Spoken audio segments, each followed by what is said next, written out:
ಹವಾಮಾನ ಅಂದ್ರೆ ಒಂದು ನಿರ್ದಿಷ್ಟ ಸಮಯದಲ್ಲಿ ವಾತಾವರಣದ ಸ್ಥಿತಿಯ ವಿವರಣೆ. ಇದರಲ್ಲಿ ಬಿಸಿಲು, ಭಾಗಶಃ ಮೋಡ ಕವ್ದಿರೋದು ಅಥವಾ ತುಂತುರು ಮಳೆ ಎಂಬಂತ ಸ್ಥಿತಿಗಳನ್ನ ನಾವು ನೋಡ್ಬೋದು. ಆದ್ರೆ ಜನರು ಹೆಚ್ಚಾಗಿ ಗಮನಿಸೋ ಹವಾಮಾನ ಅಂದ್ರೆ ತೀವ್ರವಾದ ಬಿರುಗಾಳಿಗಳು. ಹಾಗಾದ್ರೆ ಶಾಂತವಾಗಿದ್ದ ಒಂದು ದಿನವು ಹೇಗೆ ಇದ್ದಕ್ಕಿದ್ದಂತೆ ಭೀಕರವಾಗಿಯೂ ಕೆಲವೊಮ್ಮೆ ಪ್ರಾಣಾಪಕಾರಿಯನ್ನ ಉಂಟು ಮಾಡಬಹುದು. ಮತ್ತು ಕೆಲವು ಬಿರುಗಾಳಿಗಳು ಗಂಟೆಗಳ ಕಾಲ ಅಥವಾ ಹಲವಾರು ದಿನಗಳವರೆಗೆ ಯಾಕೆ ಮುಂದುವರಿಯುತ್ತೆ?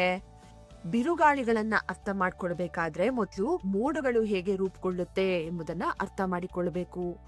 ಭೂಮಿಯ ಮೇಲ್ಮೈಯಲ್ಲಿರುವ ಬೆಚ್ಚಗಿನ ಗಾಳಿಯು ಮೇಲಕ್ಕೆ ವಾತಾವರಣದ ಹೆಚ್ಚು ಎತ್ತರದ ಹಾಗೂ ತಂಪಾದ ಭಾಗಗಳ ಕಡೆಗೆ ಏರಿದಾಗ ಮೋಡಗಳು ರೂಪುಗೊಳ್ಳುತ್ತವೆ.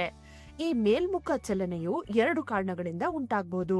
ಒಂದು, ತಂಪಾದ ಮತ್ತು ಹೆಚ್ಚು ಸಾಂದ್ರತೆ ಇರುವ ಗಾಳಿಯು ಬೆಚ್ಚಗಿನ ಗಾಳಿಯ ಕೆಳಗೆ ನುಗ್ಗಿ ಅದನ್ನ ಮೇಲಕ್ಕೆ ತಳೆದಾಗ, ಅಥವಾ ಭೂಮಿಯ ಒಂದು ಭಾಗವು ಅದರ ಸುತ್ತಲಿನ ಪ್ರದೇಶಗಳಿಗಿಂತ ಹೆಚ್ಚು ಉಷ್ಣವನ್ನ ಹೀರಿಕೊಂಡು ಆ ಉಷ್ಣವನ್ನ ಮೇಲಿರುವ ಗಾಳಿಗೆ ವರ್ಗಿಸಿದಾಗ ಆ ಗಾಳಿಯು ಮೇಲಕ್ಕೆ ಏರುತ್ತೆ. ಗುಡುಗು, ಮಿಂಚಿನ ಮಳೆ, ಹಿಮಬಿರುಗಾಳಿ ಮತ್ತು ಚಂಡಮಾರುತಗಳು ಮೊದಲಾದ ತೀವ್ರ ಬಿರುಗಾಳಿಗಳು ರೂಪುಗೊಳ್ಳಲು ಮತ್ತು ಅವುಗಳು ವಿನಾಶಕಾರಿ ಶಕ್ತಿಯಾಗಿ ಪರಿವರ್ತನೆಯಾಗಲು ಈ ಮೂರು ಮುಖ್ಯ ಅಂಶಗಳು ಅಗತ್ಯ.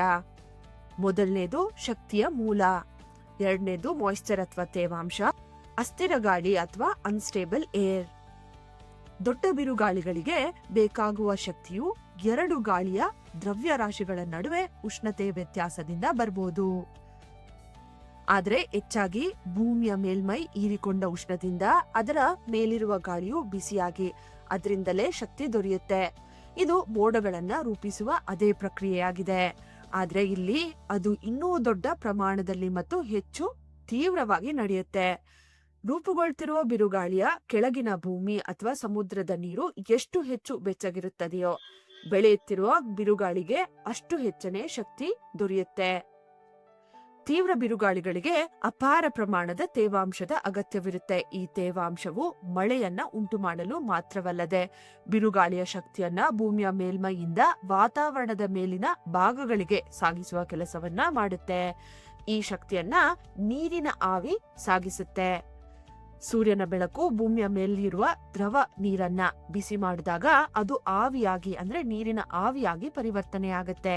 ಈ ನೀರಿನ ಆವಿಯು ತನ್ನೊಳಗೆ ಆ ಶಕ್ತಿಯನ್ನ ಸಂಗ್ರಹಿಸಿರುತ್ತೆ. ನಂತರ ಅದು ಕಂಡೆನ್ಸ್ ಆಗಿ ಮತ್ತು ಮೋಡಗಳನ್ನ ರೂಪಿಸುವ ನೀರಿನ ಹನಿಗಳು ಮತ್ತು ಹಿಮದ ಸ್ಫಟಿಕಗಳಾಗಿ ಬದಲಾಗುವಾಗ ತನ್ನೊಳಗೆ ಸಂಗ್ರಹಿಸಿದ ಶಕ್ತಿಯನ್ನ ಉಷ್ಣದ ರೂಪದಲ್ಲಿ ಬಿಡುಗಡೆ ಮಾಡುತ್ತೆ. ಈ ಬಿಡುಗಡೆಯಾದ ಉಷ್ಣವೇ ಬಿರುಗಾಳಿಯು ಇನ್ನಷ್ಟು ಬೆಳೆಯಲು ಬೇಕಾದ ಇಂಧನವಾಗುತ್ತೆ. ತೀವ್ರ ಬಿರುಗಾಳಿಗಳು ರೂಪುಗೊಳ್ಳಲು ಬೇಕಾದ ಕೊನೆಯ ಪ್ರಮುಖ ಅಂಶ ಏನು ಅಂದ್ರೆ, ಬಿರುಗಾಳಿಗೆ ಸುತ್ತಲಿನ ಮೇಲ್ಮಟ್ಟದ ಗಾಳಿಯು ಕೆಳಮಟ್ಟದ ಗಾಳಿಗಿಂತ ಗಮನಾರ್ಹವಾಗಿ ಹೆಚ್ಚು ತಂಪಾಗಿರಬೇಕು. ವಿಜ್ಞಾನಿಗಳು ಇದನ್ನ ಅಸ್ಥಿರ ಗಾಳಿ ಅಥವಾ ಅನ್ಸ್ಟೇಬಲ್ ಏರ್ ಅಂತ ಕರೀತಾರೆ. ಹೀಗಾಗಿ ಬಿರುಗಾಳಿಯಿಂದ ಮೋಡವು ಮೇಲಕ್ಕೆ ಏರುತ್ತಾ ಉಷ್ಣವನ್ನ ಬಿಡುಗಡೆ ಮಾಡಿದ್ರು ಅದರ ಸುತ್ತಲೂ ತಂಪಾದ ಗಾಳಿಯೇ ಇರುವುದರಿಂದ ಅದು ಇನ್ನೂ ಹೆಚ್ಚಿನ ಎತ್ತರಕ್ಕೆ ಏರಲು ಸಾಧ್ಯವಾಗುತ್ತೆ.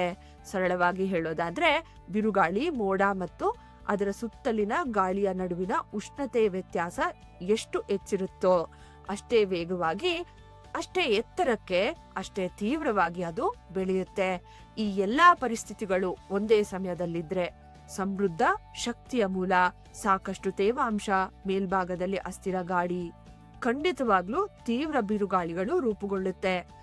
ಒಂದು ನಿರ್ದಿಷ್ಟ ಬಿರುಗಾಳಿ ಎಷ್ಟು ಪ್ರಬಲವಾಗಿರುತ್ತದೆ ಎಂಬುದು ಈ ಪರಿಸ್ಥಿತಿಗಳು ಎಷ್ಟು ತೀವ್ರವಾಗಿದೆ ಎಂಬುದರ ಮೇಲೆ ಅವಲಂಬಿತವಾಗಿರುತ್ತೆ. ಅತ್ಯಂತ ತೀವ್ರವಾದ ಗುಡುಗು, ಮಿಂಚಿನ ಮಳೆಯು 1 ಗಂಟೆಯಲ್ಲಿ 2 ಇಂಚುಗಳಿಗಿಂತ ಹೆಚ್ಚು ಮಳೆಯನ್ನ ಸುರಿಸಬಲ್ಲದು ಮತ್ತು ಗಂಟೆಗೆ 200 ಮೈಲುಗಳಿಗಿಂತ ಹೆಚ್ಚು ವೇಗದ ಗಾಳಿಯನ್ನ ಉಂಟು ಮಾಡಬಲ್ಲದು. ಬೆಚ್ಚಗಿನ ಸಮುದ್ರದ ನೀರಿನ ಮೇಲ್ಭಾಗದಲ್ಲಿ ಒಂದೇ ಪ್ರದೇಶದಲ್ಲಿ ಅನೇಕ ಗುಡುಗು, ಮಿಂಚು, ಮೋಡಗಳು ರೂಪುಗೊಂಡಾಗ ಅವು ಒಂದಕ್ಕೊಂದು ಸೇರಿ ಚಂಡಮಾರುತದ ಅಂದ್ರೆ ಹರಿಕೇನ್ ಆರಂಭಿಕ ಹಂತವನ್ನ ರೂಪಿಸುತ್ತೆ. ಚಂಡಮಾರುತ ಭೂಮಿಯ ಮೇಲಿನ ಅತ್ಯಂತ ಶಕ್ತಿಶಾಲಿ ಮತ್ತು ಅತ್ಯಂತ ವಿನಾಶಕಾರಿ ಬಿರುಗಾಳಿಯಾಗಿದೆ.